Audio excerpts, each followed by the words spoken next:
Hey, what's going on? Welcome to the Doug Show. My name is Doug Cunnington, and I'm excited to talk to my friend Jaryd Krause over from Buying Online Businesses. We're going to talk about a specific case study with a membership site, and then we're also going to talk about some of the overall trends with buying businesses online. So, Jaryd, how are you doing today?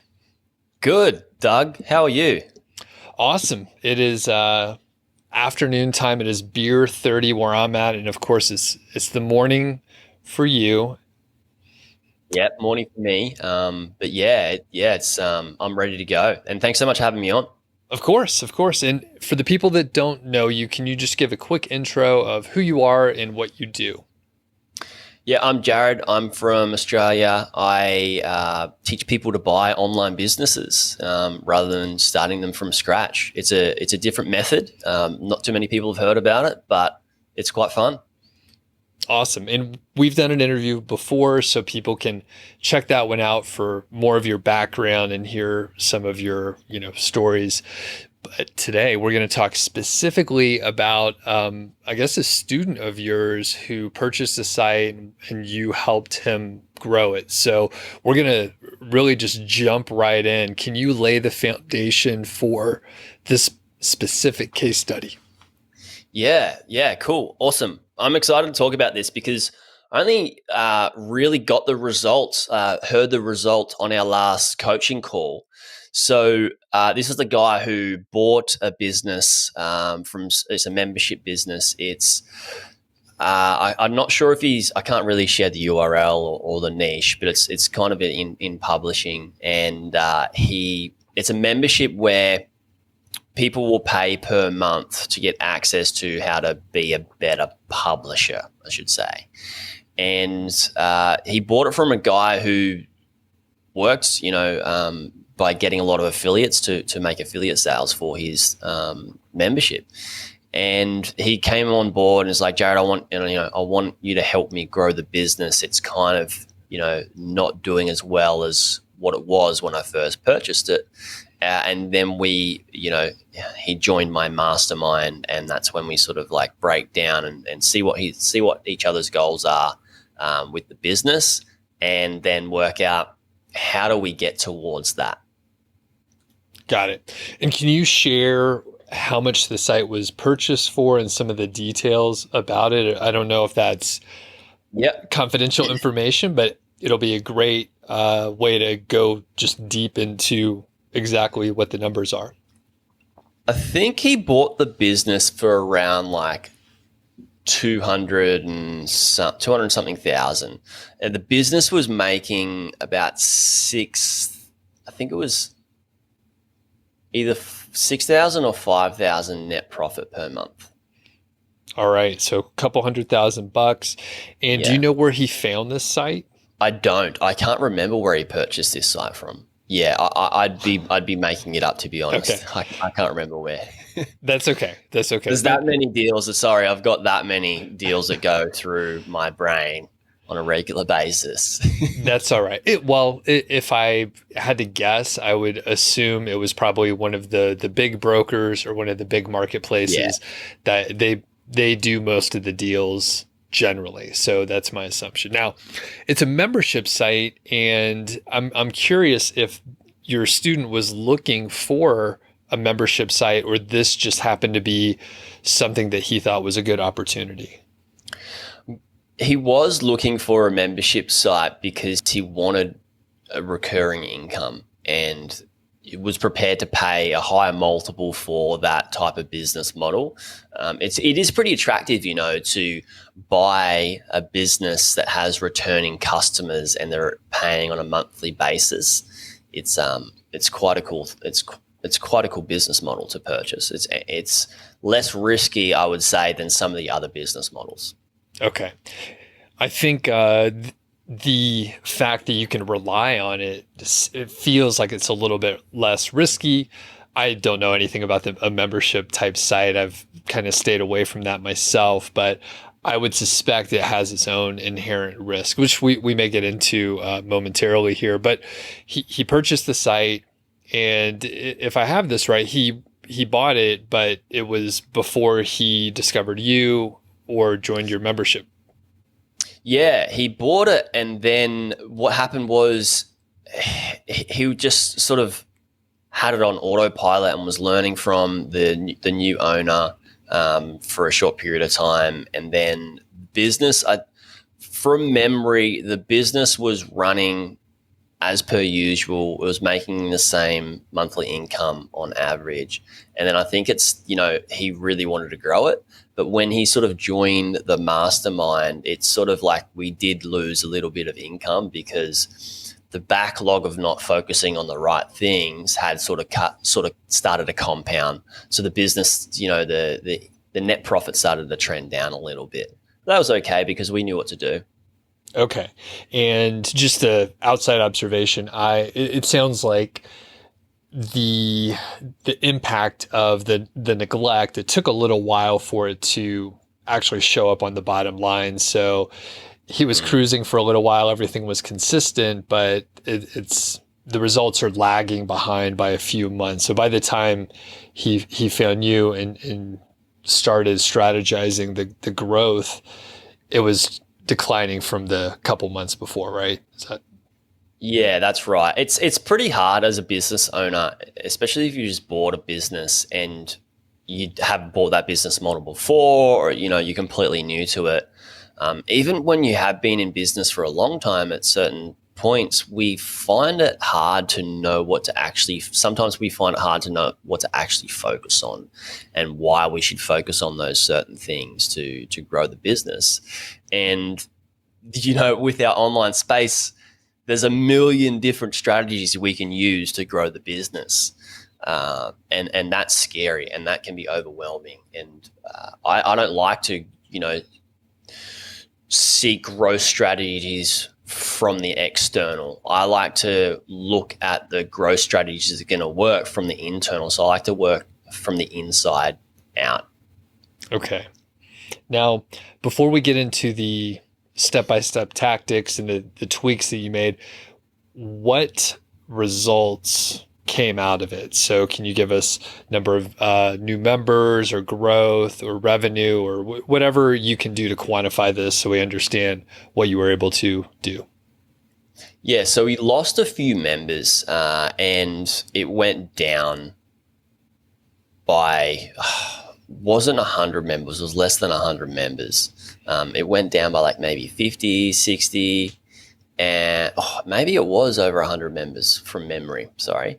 And what happened was you wanted the result, right? Like we got it back. We got back another 100 members and we did it by not adding any more work to his plate. In fact, what we did is what I like to do is I like to teach people to earn more money but work less.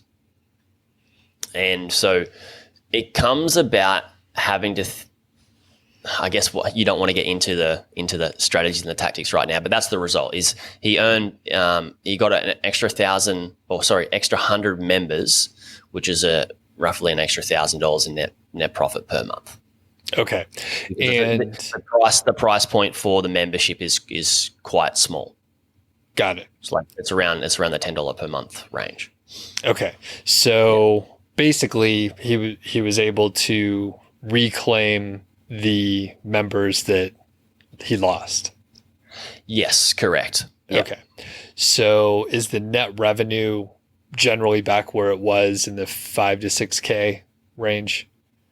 Yes, it is. And the cool thing is it's back in that range and it's going to go past it, but that's not what's exciting to me. What's exciting to me is we've built a system, a machine that works without his input, and it's going to get results to help scale the business. And that's far more valuable than the amount of members or income he can actually be earning. It's really building the system and being able to have a system that works without you having to put more hours in or input in to make sure it provides that sort of result. And that's the real asset in business, I believe. Okay. And we're going to get into some of the systems, and I'm actually going to press you on because I got to tell you, Jaryd, you sound crazy. You say, "Hey, we're going to earn more money and we're going to do less work," and I'm calling BS on it partially here, but Cool. we're going to back into it. But Yeah, I that's great. realize listeners and viewers out there are probably thinking, "Oh, is this guy full of it?" So we're going to back into it, and I'm gonna be tough on you like I am with my Awesome. guests in a spirited yet cheerful way, so we can get to the bottom of it. Okay, Yeah, so great. the other thing I want to highlight here, which I kind of glazed over, and I also said, hey, you guys just added back the members that you lost. So the thing is, you just talked to them in the last week or two. So you're on a Yeah. growth trajectory, and that's the idea. It's going to be growing in the future. So, 1 week out or whatever, you're back to where he was, or he's back to where he was. So let's talk about the system that you implemented and some of the tweaks that you made to reclaim some of these lost members. Yeah, cool. So first off, when somebody comes to me, we need to identify what is working in the business and what's not working in the business. What we wanted to do at the start, and which is why he sort of lost some members, he was focusing more on the content, more on the deliverability of the deliverables of the business, and making sure that if we provide great content and we provide awesome assets to the members, what that's going to do is it's going to reduce churn. And what churn is like the amount of people that actually move away or cancel their membership per month, or however long of the period that you track it. And that's what we wanted to do, is we kind of wanted to focus on how do we reduce churn, which is why we sort of lost some members. But also, when you do reduce churn, and you provide better, not just better results, but better quality content and better assets for the actual members. Like if you have a better service and a better product, people are going to hang around and use it for longer, right? It's like Netflix. If they were to put out crappy, content, people wouldn't really stay on Netflix very long, right? So they put out the work on producing the most amazing content, staying top of mind and top of the game in great TV shows and movies and stuff like that. So that's what we did with his membership and his type of content. So we lost a little bit of members.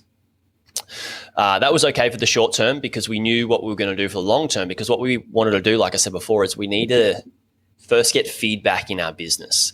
We need to get feedback on what's working, what's not working. So we realized like he could go away and create articles and different forms of media and try and get cold traffic generation to turn them into customers. But there wasn't a system for that, and there was no proof that was actually going to work. And so what we just needed to do is work out where did all of these members come from? Where do all of our customers come from, and why? And so the previous owner of the business got most of his sales from affiliates. And from doing so, that was how he built the business up, alongside him having a personality and a bit of a brand and a bit of exposure in that sort of niche that he was already in. Now, with my client, he couldn't replicate that brand, right? He could, but it would take him a lot longer to build that digital footprint and get that exposure for his own personal name. So we needed to focus on what is working and what can work that is without you having to put too much more work in yourself, and is not going to take too long to build. Now, for him, he's got a baby and he could work like 10 hours per week. He can work more hours now because he's putting his kid in daycare, which is great. But we identified that all of these affiliates were that's how the majority of his sales were coming from affiliates. So what we decided to do was to focus on a system that we could get more affiliates to come in. So we built an SOP. We worked out, a few different emails that we could send out to pitch to affiliates once we found them. So we got an Excel sheet. We researched. It's basically outreach to find affiliates, pitch them, and then nurse relationships with them. And the deeper and better your relationships are with those potential affiliates, usually the better that relationship or that affiliate is actually going to work. So that's what we identified, but he didn't really have the time to do so. So what we did, do you want me to keep going, or do you want to decompartmentalize? All right. So what we basically did is we went and said, all right, let's find somebody that can do some of the customer support that he didn't want to do in his business, right? Posting in his group, some of the content, but also somebody that we can teach to run through our SOP that we've created. Teach to go away and find these different affiliates that are in this particular niche, put them on the spreadsheet, start pitching to them and following up, and then start building relationships with them. And the more they ask questions, the better, because the more feedback we're going to get, which means we can provide them with more information and assets that they can actually use to run affiliate promotions and affiliate offers. So we got to a certain point that he was, getting 10 new affiliates on board every single week. And then over time, and so I skipped. We hired this lady. I think it was like virtual Latonas or something like that. They have virtual assistants that they train up, and then they hire them out and find them work.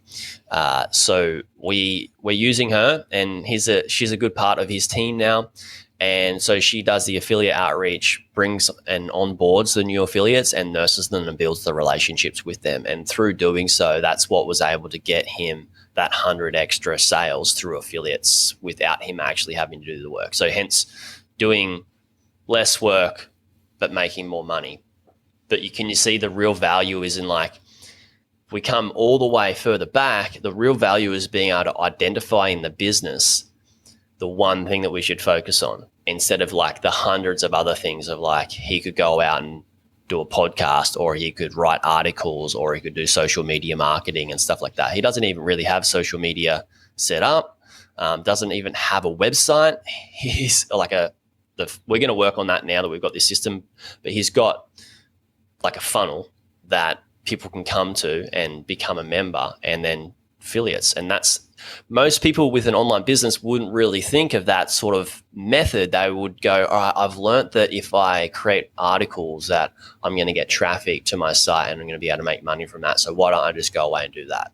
But no, hang on a second. This business, if we look at the feedback that this business is actually telling us, what's actually working, what's not working, let's focus more on what's working and build that and make that system far more superior. Got it. Okay. I like it. And I think that is, it's one of the hard parts, right? You spelled it out very well. If you maybe studied some other bloggers or podcasters or YouTubers, you'll hear them talking about case studies and certain things that worked for people. And like you said, maybe he thinks, oh, I need to hop on Pinterest because I saw this one business model worked really well with Pinterest. But it turns out you could look at the data. There's existing customers. You could see where the members came from, and then you can go and replicate it. Now, I mean, maybe you figure out something that doesn't work when you try it the second time, right? Markets change and all that. So that's totally possible, but it's certainly a good place to look at the start. So is there sort of or do you have an idea, the limit or the number of potential affiliates out there? It sounds like, adding 10 more affiliates per week, that's a lot. That's a lot. Yeah. And some affiliates don't actually get good results from their affiliate promotions. They may not have the audience, or they do have an audience, but they're not as interested in that. I'm not really focused on how many affiliates he's getting in terms of numbers, but you've heard, everybody talks about quality over quantity, and that's what we really want. And I'm really working with him through my background of sales and, having a sales team and stuff like that. It's not the amount of leads that we have. It's really the relation, like the quality of the leads and the relationship we build with those leads. And that's what I'm working on with him, is like, how can we get your VA, your worker, your employee to be able to build great relationships and build emotional connections with these affiliates, because that's what's going to allow them to become more emotional about the business, to see that it's a good business and provide great, they can then articulate that to their audience and allow their audience to get results from actually joining the membership, not just them making sales, which is the most important thing, really. Got it. So were there any issues that came up along the way, either maybe hiring the VA, developing those standard operating procedures, or anything that just didn't quite go as planned initially? Yeah, there's always things. The hardest thing was that he didn't really have that much time in this period. So it took a little while to be able to get the VA, get the employee. He had to interview a bunch of them as well. He did actually strike a pretty lucky hiring this employee, which is quite good. Usually when we're hiring, we'll have to put a bunch of people through a probation period. We might come up with one, and then after that sort of probation period is finished and that worker is not as motivated anymore, we're like, have we made a bad hire? It's happened to me many times. I'm sure it's probably happened to you, Doug. Like we need to go back to the drawing board, and that may happen. That may happen with him as well. But the main thing is like ironing out the kinks with the SOP, right? Like the procedure, because then you can hire somebody that can be less talented but still get a result because the SOP is really, really good. Now, I wouldn't suggest that if you've got a good SOP and a really good employee, it's going to be a better winning combination. But in terms of like, did anything pop up along the way? It was more about his time. How do we work out, like, he was spending a lot of time on creating this one thing, this asset he provides to his members every month. And I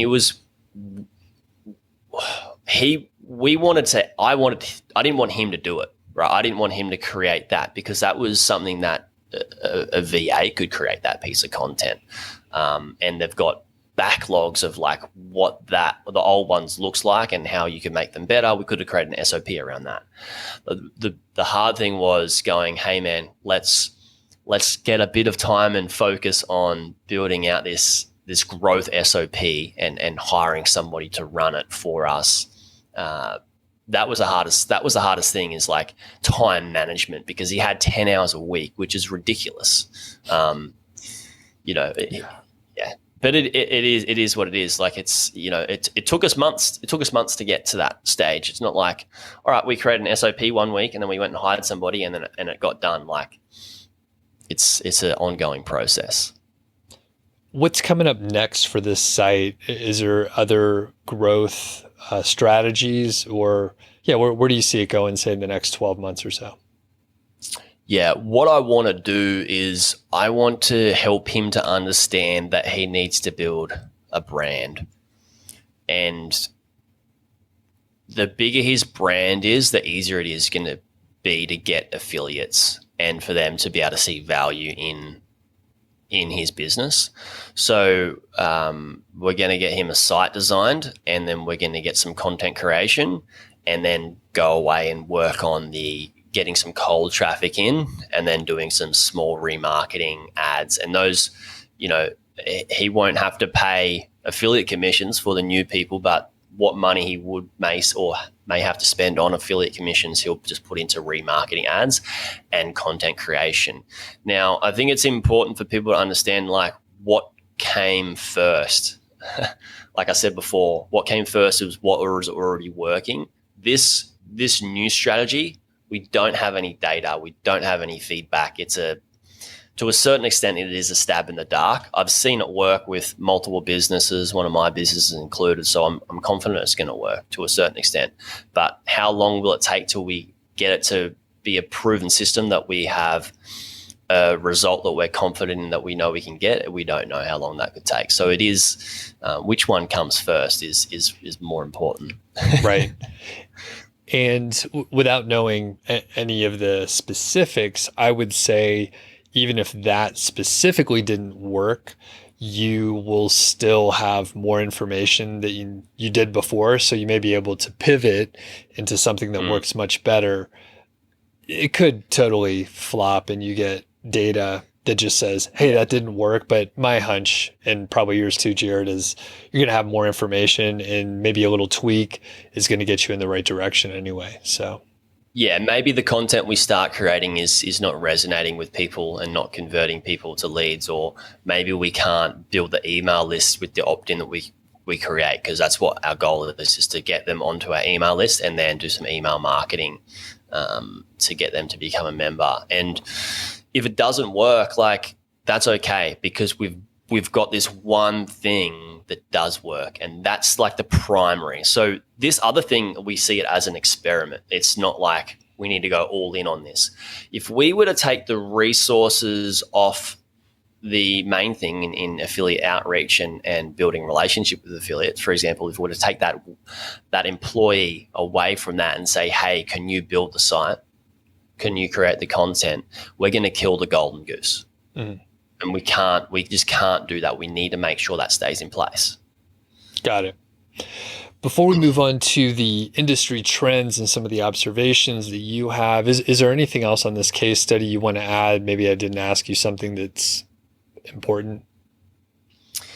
I think we covered it pretty good. I think it's just, like, I just keep saying it again and again and again. It's like, you already know what you should be focusing on in your business. And if you can't see it, get some help from somebody to help you see it. Like, once you track things, then that's where you start to see trends. It's all about identifying trends, like, which is what we're going to talk about soon. Mm-hmm. Is like, yeah, once you can identify those trends, then it's lean into the ones that are, working. And usually you'll have to do less work. Like, even if you're just a one person band and you go, all right, 80% of this stuff that I am doing isn't really getting the result of this other thing that's working. What if I just scrap all of that and I spend half of that 80% of my time on more of that on the actual task that's going to get a result? You're going to make more money with less work.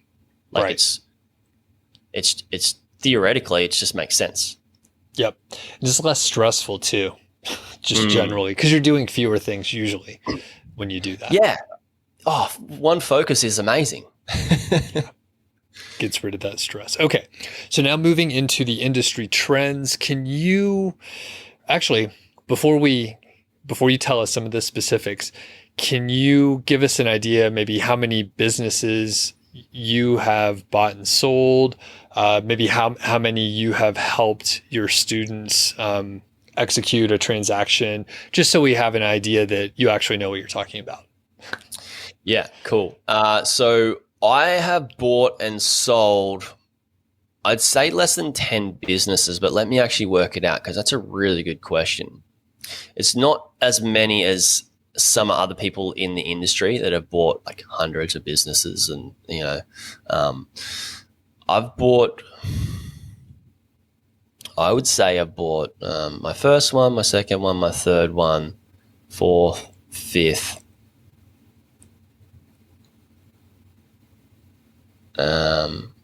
6 businesses I've bought. I've got one business that I've started 3 businesses myself.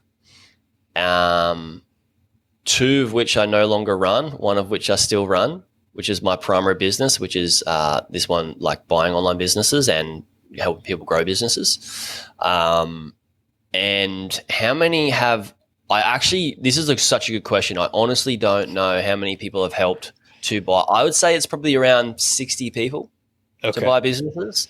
It's not in the hundreds. It's not in the thousands. I guess you could call me a baby on the internet to a certain extent. Like, I've started doing this in like 2013, start of early 2013. Okay. So yeah, I'm not, I haven't helped people buy thousands of businesses yet. Right. Shit, man, you're selling yourself short here. That's way more than most people. So if someone is looking for advice, like you're pretty much an expert in the area. So, and that's what I wanted to get out.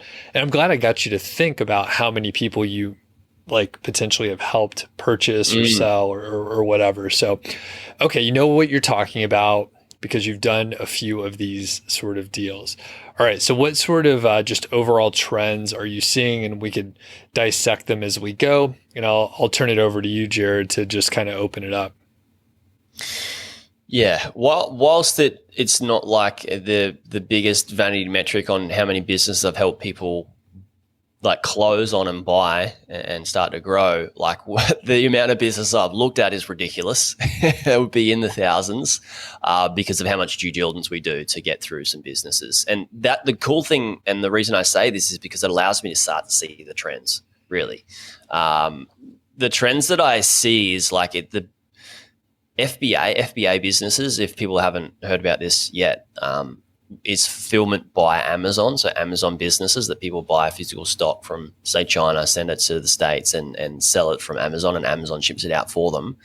Those types of businesses are, the multiples have almost doubled, right? I was speaking to one of the brokers, Coran Woodmass from the FBA broker. And yeah, in like 12 months, so probably like 12, 14 months ago, the multiple, so the price of an FBA business has almost doubled on average, which is huge. It's crazy in terms of buying an online business, or if you own one of those businesses and want to sell them. That said, with the content type of businesses, so like most of your audience know what a content site is, right? Mm-hmm. So those business models have gone up in value as well.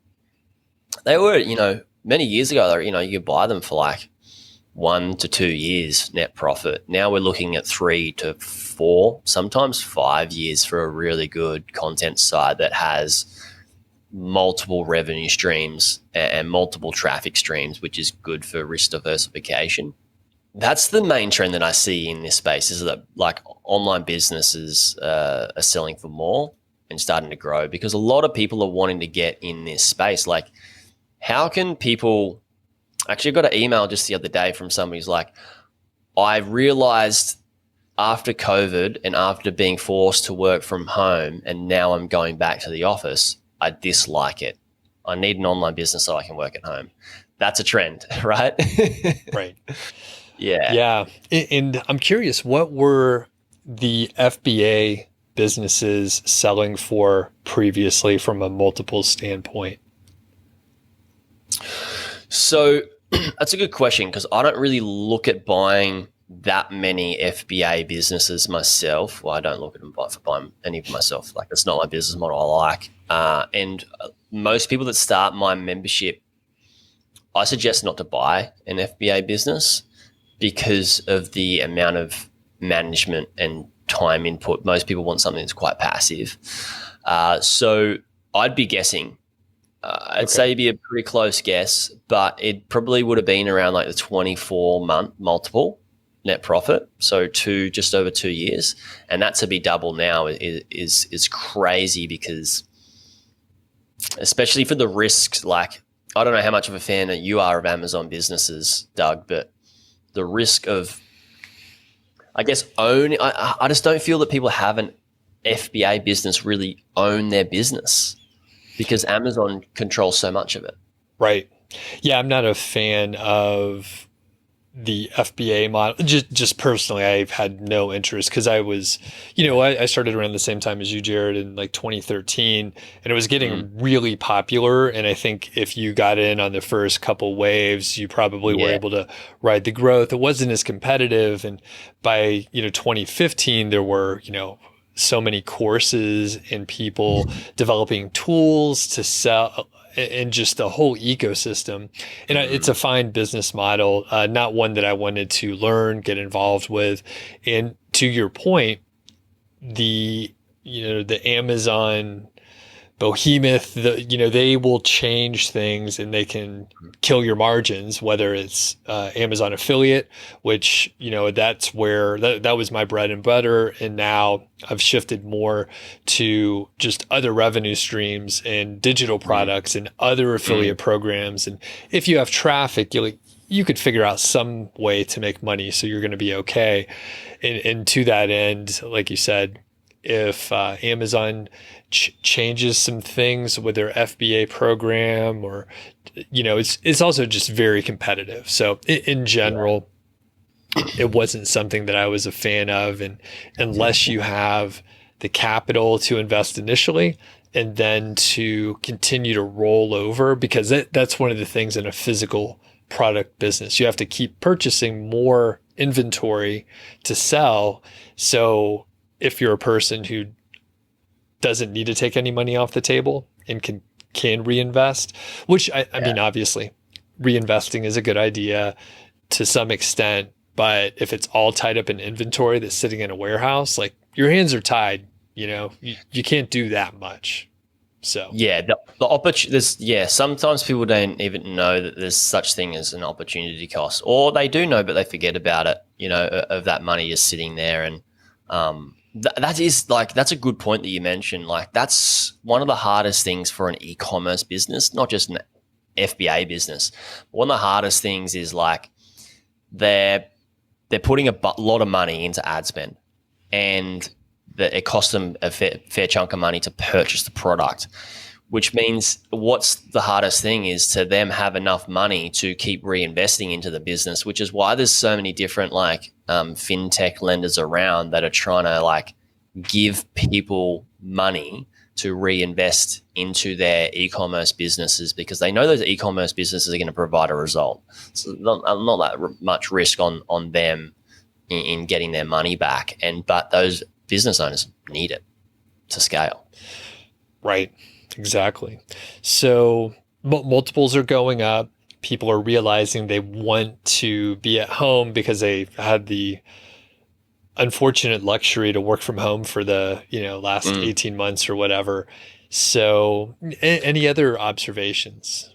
Yeah, this is one that you'll probably like, and we can probably talk about it in more length if you'd like, but I definitely am noticing that there's going to be, and there's starting to be, less cookie cutter affiliate sites, which makes me excited, because most people in my membership know to stay away from these, and they can identify that there's so much risk in these.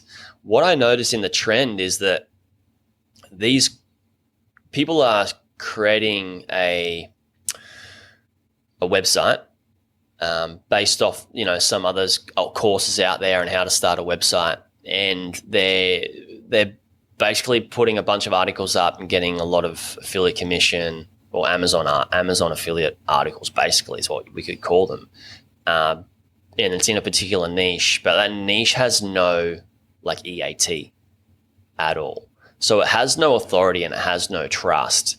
And people are trying to sell these businesses to beginners and newbies who don't really understand that that's a critical thing that a business needs to sort of stay stable and continue to grow.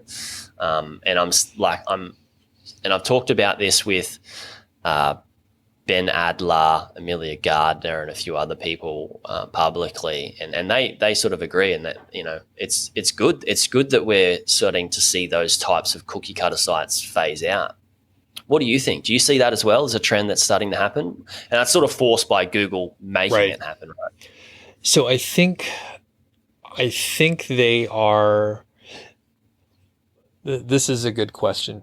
So part of it is, I think people getting started, if they are buying a cookie cutter site from one of the vendors, which I'm an affiliate for, right? I talk shit about these this specific business model, and I think people should probably, if they're aiming for a content type site, they should probably start it from scratch, learn some things, and then even if it ends up being the similar kind of reviews that we see out there, they've learned some skills about setting up a site, they've learned some SEO, writing content. There's a handful of really good things that you get out of it, versus if you spend $1,500 and go to one of the vendors and buy a site that is literally a cookie cutter site where they are using the same theme, they're using the same templates, they've given you 10 unique keywords, but they may have, 5 other sites in the same niche that they're selling, and it's just like 10 other keywords, right? So I don't advise people to do that. But again, I'm an affiliate because people want to buy this stupid sites, no matter how much I say, you shouldn't do it. That said, go ahead, Jaryd. Go on. No, you go. That said. So that said, I think that the trend is to have like bigger sites with more of a footprint, more of a brand. There's still, I see so many sites that still work fine. They have basically no like heart and soul, no expertise, authority, and trust. There's nothing. It's just a site with a bunch of content. They do well. They have enough backlinks. They have enough, other things and, good enough content to get traffic. So I don't necessarily see that going away. I think people are still going to be able to either trick Google or have something that's just good enough and that Google has not caught up to, not rank them, I guess. Yeah.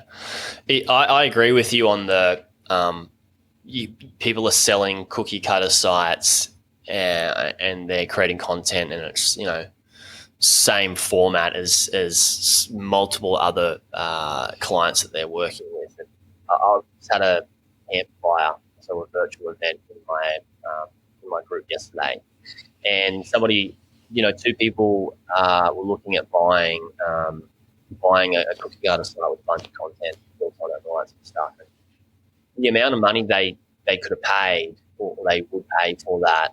One of the members in the group has bought 3 websites. And he stood up and said, look, guys, like for that amount of money, you could buy something that is already making an income stream. And what I say to them, I said after that, I was like, exactly. And you would have this thing that most people don't have, which is data and feedback on what to focus on, what not to focus on. When you start something and you've got no idea, you're just putting a whole bunch of stuff together. And you can follow courses and follow things and stuff like that, which is a good idea. If you're going to go down that route and you're going to follow someone that's good, knows what they're doing, then that's great. But yeah, there's so many different ways to skin a cat, right? It's different courses, and that's why it's a different space. I just don't like to see my clients buy cookie cutter businesses that people can get a quick result on them, starts making money. They can sell it for a 35 multiple, even if it's single source on traffic and single source on one affiliate, get a 35 and the site's been around for 6 to 10 months. And they go away and get that high price for a sale of a business. And that person that purchases like, wow, there's like a lot of work that needs to be put into this, not to make it grow, but to just make sure it doesn't get wiped off by Google. Mm-hmm. Yep. So where do you see the overall multiples going? So they've been going higher and higher basically since we've gotten started in 2013, and it's creeping up. There's a lot of, there's private investment equity companies like buying up pretty big sites and smaller ones and that sort of thing. So where do you see it topping off at? Are we sort of in a little bubble right now, maybe? Well, over the last sort of, I guess, since 2021, I haven't seen it grow that much. Or even sort of like at the end of 2020, I haven't really seen multiples go up. But and that's the short term, but if we're going to look at macro and long term, I can't see the prices staying there. I can only see them going up. And I just like to look at the overall view. If we come out with our helicopter and look at the overall view of where people are at in the world, more and more people are like, I don't want to go back to work when I can stay home with my kids and I can work out my own schedule at home and don't need a commute and all these sorts of things.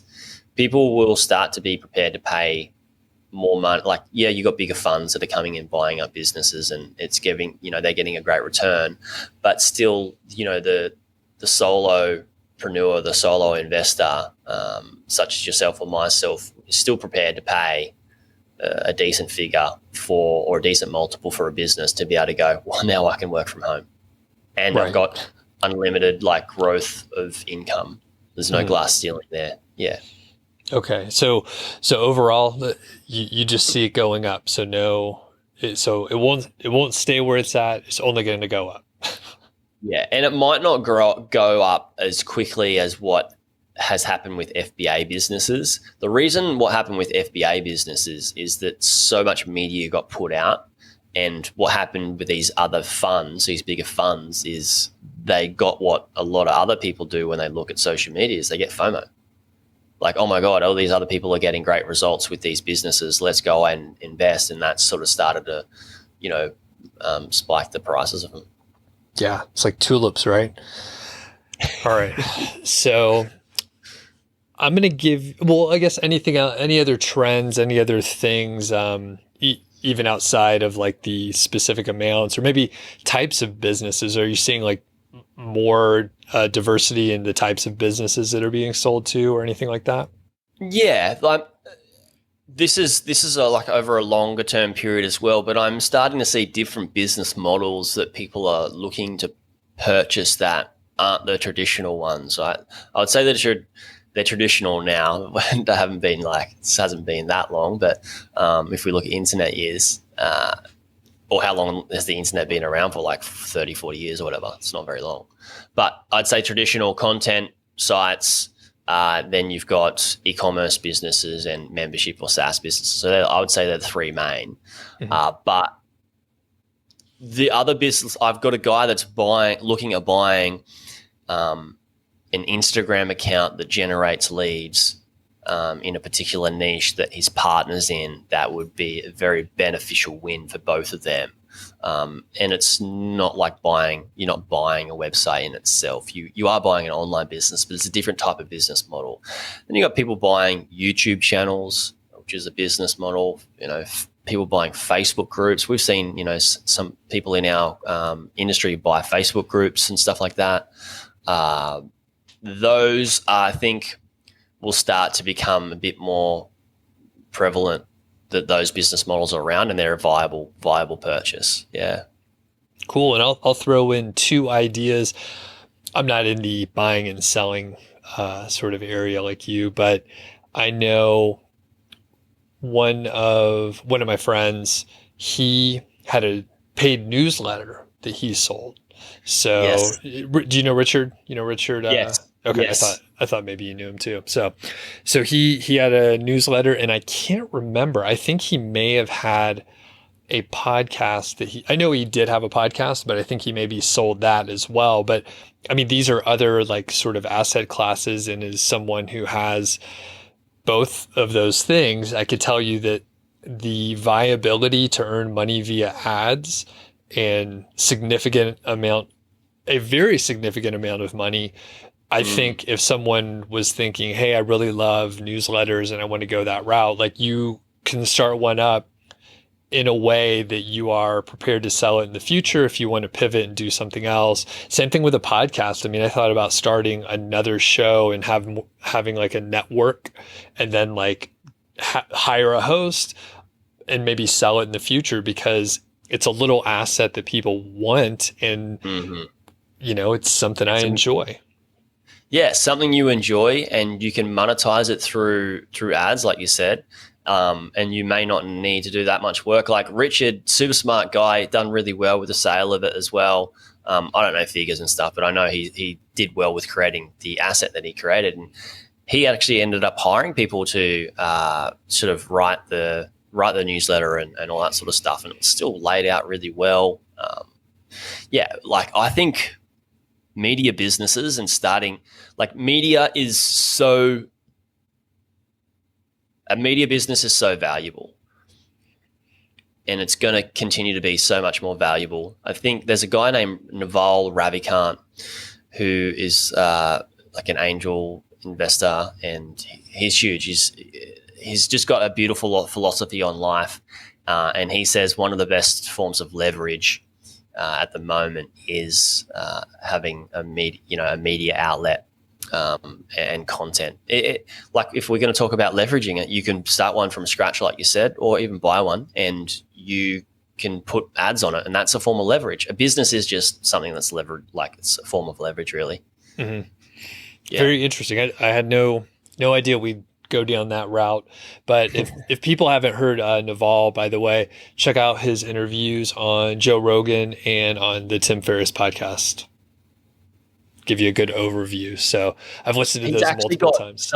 He's got a book as well that somebody wrote based off those podcasts, and you can get it for free. It's called the Navalmanac.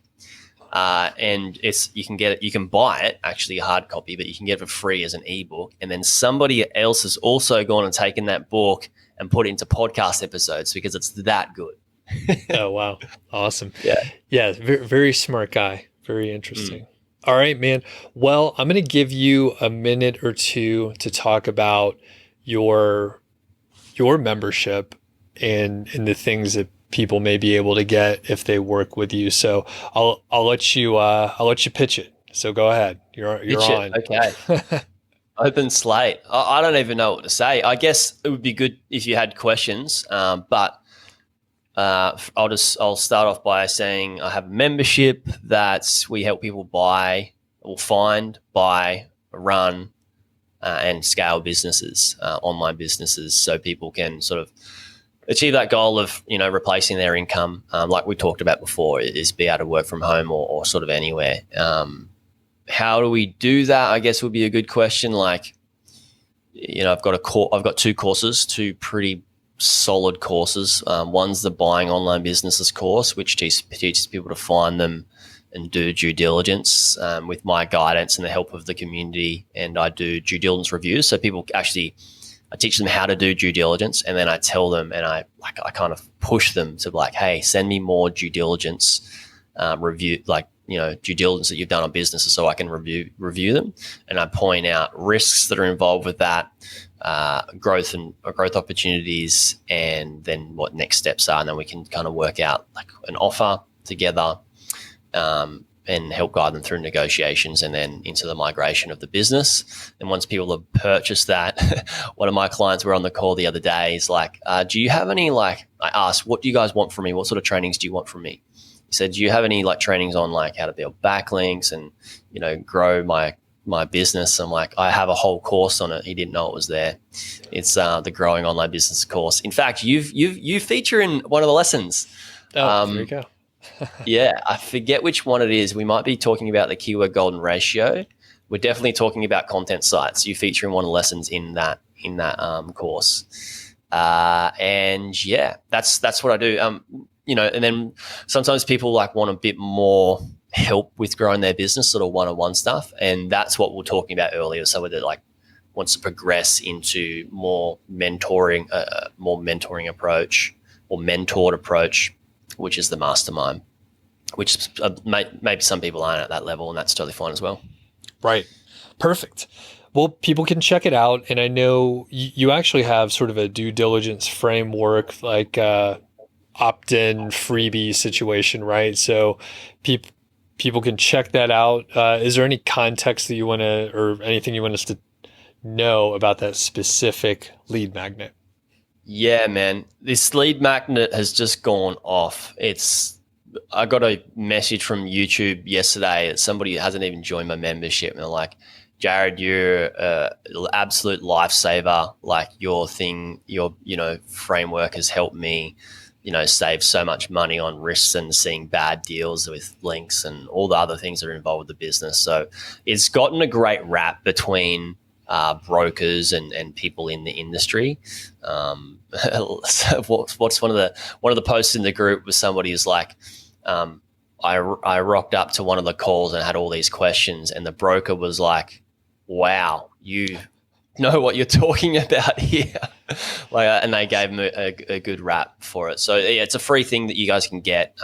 It's on my buyingonlinebusiness.com/free resources. It's up there, and there's some other fun stuff people can get too, free tools. But yeah, I'm so grateful for people just adopting it, to be honest, because it's been helping people for free and saving them a bunch of money and a bunch of heartache, I guess. Awesome. All right. Yeah. We'll link up all the stuff, and Jaryd, this has been awesome. Always good to catch up. So thanks a lot, man. Thank you so much for having me. It was absolutely awesome to talk about all of this.